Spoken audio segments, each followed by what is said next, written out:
مولاي صل وسلم دائما أبدا على حبيبك خير الخلق كلهم مولاي صل وسلم.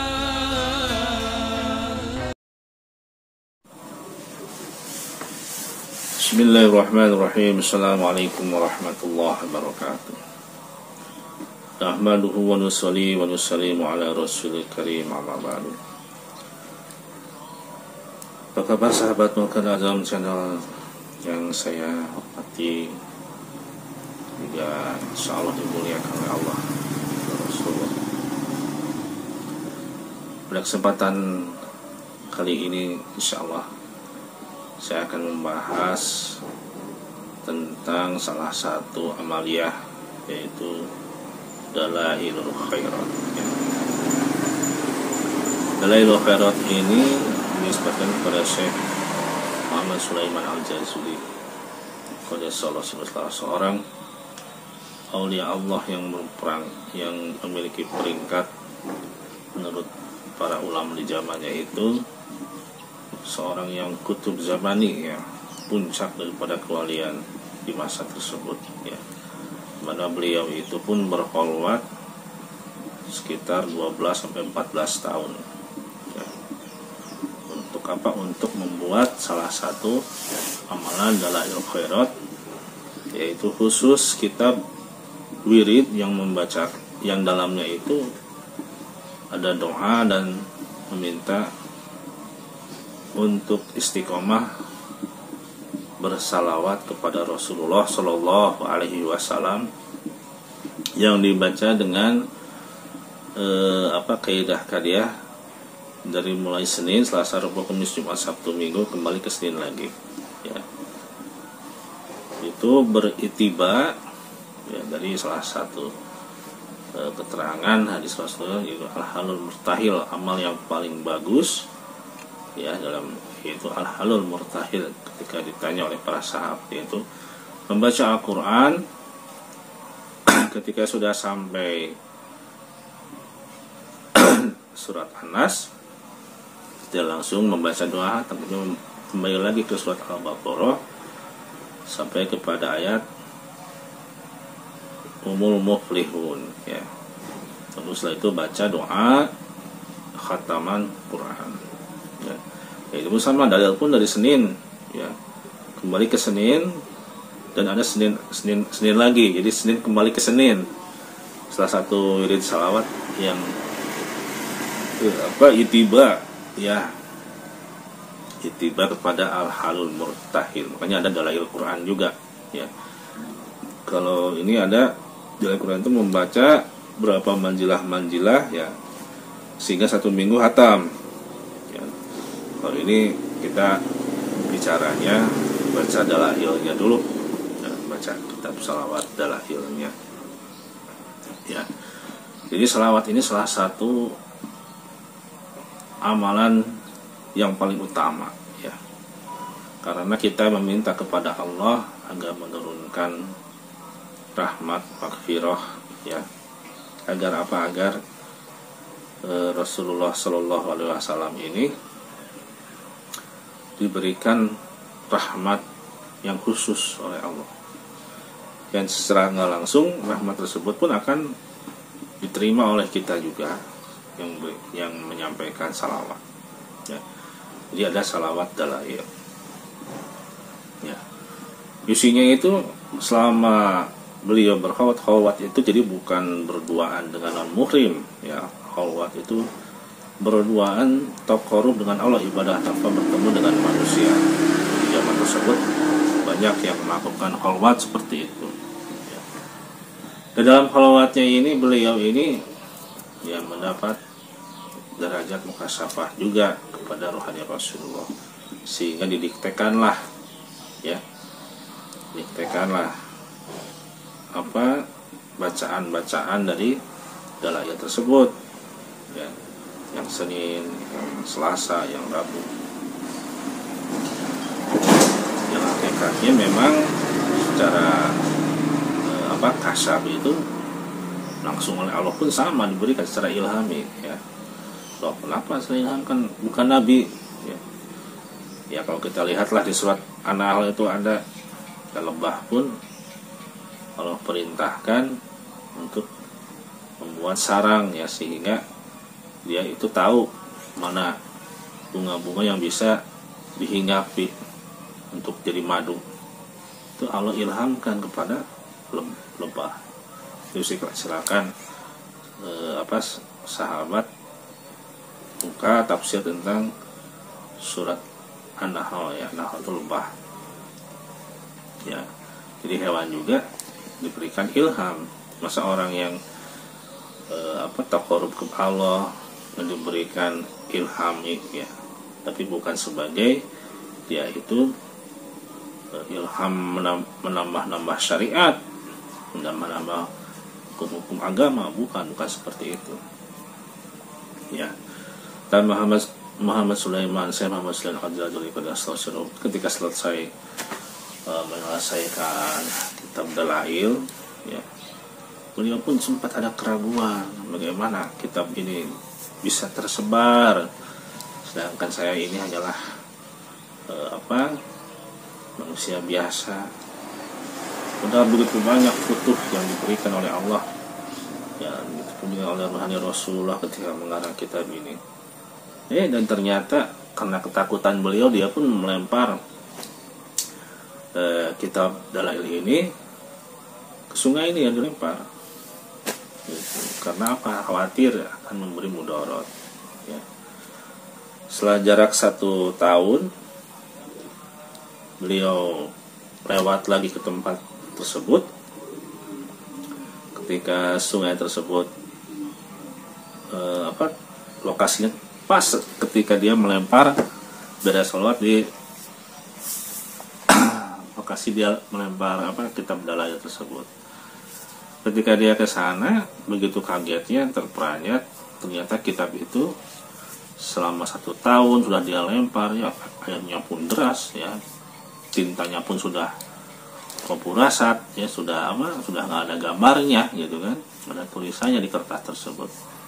Ketika 1 tahun dia lihat ke sana, tanpa sengaja dia lihat kitab tersebut ternyata utuh ya, tulisannya ada, tersusun rapi, bahkan wangi. Nah, di sanalah Syekh Sulaiman Al-Jazuli meyakini bahwa kitab tersebut memang milik umat ya, bukan karena riado dia. milik umat. Ini harus disebarkan. Nah, maka dia sebarkan kepada para ulama, para aulia di Maroko, lalu sebar lagi sampai banyak sekarang ini dengan sanad-sanad yang beraneka macam, ada puluhan ya, sampai kepada Indonesia ya. Adapun yang mengilhami beliau menulis kitab Dalailul Khairat, kitab salawat dengan berkholwat, karena beliau itu kan tarekatnya itu Saziliyah ya, Saziliyah juga. Ketika beliau satu ketika di suatu tempat, ada yang mengatakan ketika sholat zuhur, ada yang mengatakan ketika sholat subuh. Jadi beliau ketika bermusafir ya, akan mendirikan sholat, dia tidak menemukan sumber mata air ataupun sumur ya di dekat lokasi beliau sholat itu, entah itu masjid ataukah tempat istirahat atau seperti apa ya, karena dia sedang musafir, tidak menemukan. Sehingga dia nyari kesana kemari, sumur segala macam nggak ada, hanya menemukan bekas sumur tua yang dia anggap itu, katanya sumur itu masih ada, tapi harus siang-siang atau ini gitu kan, atau di waktu-waktu tertentu katanya gitu. Ketika dia kesana, benar ternyata sumur itu sangat dangkal, ada airnya tapi sangat dangkal di bawah, mungkin berapa mungkin 10 meter ke bawahnya atau ini, dan dia tidak menemukan cerekan timba untuk ngambil air ya. Bingung dia itu gimana, dia nyari kesana kemari nggak ketemu ya. Akhirnya dengan kerisauan dia kepada agama, ya, bagaimana ini ya Allah ibadah, apakah ini harus tayamum aja gitu kan. Akhirnya bertemu dengan ada seorang anak kecil. Ini anak kecil ini masih misterius, jarang sekali dibahas siapa anak kecil tersebut. Anak kecil ya sekitar 6 atau 7 tahun lah, melihat Syekh Sulaiman ini bolak-balik ya. Dia menghampiri, "Assalamualaikum wahai hamba Allah," katanya, "sungguhnya Anda memiliki kedudukan yang tinggi di sisi Allah, tapi Anda mau sholat nggak ada air, kok bingung?" Kayak gitu. Terus Sulaiman pun bingung, "Loh, ini kenapa?" "Iya," katanya, "ini saya mau wudhu, air nggak ada, udah cari kesana kemari. Nah ini di sini dengan di sumur ada air tapi dangkal. Saya nyari timbanya kesana kemari kok nggak ada." Gitu. Yang kayak gitu mah mudah katanya gitu. Maka si anak ini melihat ke dalam sumur ya, ada yang mengatakan melakukan meludah isyarat kayak gitu, ada yang "Hai air naik," ada yang memanggil air ya, sehingga air tersebut meluap ke atas ya. Maka Sulaiman bisa berwudu, menyempurnakan sholat, lalu bertanya, "Di mana rumahmu?" gitu kan. Mencari anak tersebut, ternyata udah nggak ada. Dia rumahnya ada di anu disebutkan, diantar ke rumahnya ya. Sambil di sana itu bertanya, "Siapa anak ini dan mengapa engkau bisa mendapatkan kemuliaan seperti ini?" katanya gitu ya. Maka si anak ini menjawab ya, "Aku bisa seperti ini dengan barokah dari salawat yang aku sering lantunkan kepada Rasulullah Shallallahu Alaihi Wasallam." Maka di sana Syekh Sulaiman berazam, "Ya Allah, berikan aku taufik untuk bisa menyebarkan salawat yang begitu mulia, kurasakan manfaatnya dunia akhirat ini untuk ke seluruh umat Islam." Nah, sehingga dia berguru pada gurunya di tarekat Jazuliyah ya, tarekat apa? Sazuliyah, Sazili ya. Karena Syekh Sulaiman ini tarekatnya Jazuliyah, Saziliyah. Ada bacaan-bacaannya kalau memang ini. Nah, ketika dia berguru, disuruhlah oleh mursyidnya itu untuk berkholwat 14 tahun ya, dia mengatakan 12, wallahu a'lam. Sehingga keluarlah kitab Dalail Khairat ya.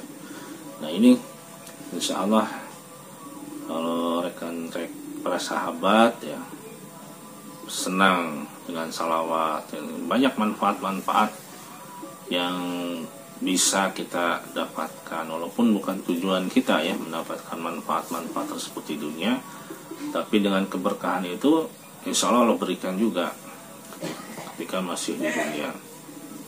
Jadi, saya share link Telegram ya di kolom deskripsi ya di video ya. Itu saja, barangkali mengenai sanadnya pun sama nanti dibahas di grup saja ya. Intinya adalah bahwa salawat ini sesuatu hal yang sifatnya agung ya, sifatnya mulia di sisi Allah ya.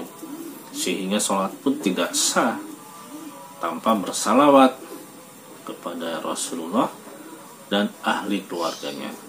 Tentu ahli keluarga di sana itu ahli keluarga yang benar-benar ittiba kepada ajaran Rasulullah SAW, yaitu dinul Islam. Nah, kurang lebihnya seperti itu. Mohon maaf apabila ada kekurangan. Assalamualaikum warahmatullahi wabarakatuh. subhanallah bihamdi subhanallah bihamdika asyhadu an la ilaha illa anta astaghfiruka wa atubu ilaik. Amiltu su'an wa zalamtu nafsi faghfirli fa innahu la yaghfiru dzunuba illa anta. Subhanallah bihamdika asyhadu an la ilaha illa anta astaghfiruka wa atubu ilaik. Amiltu su'an wa zalamtu nafsi faghfirli fa innahu la yaghfiru dzunuba illa anta. Subhanallah bihamdika asyhadu an la ilaha illa anta astaghfiruka wa atubu ilaik. Amiltu su'an wa zalamtu nafsi faghfirli fa innahu la yaghfiru dzunuba illa anta.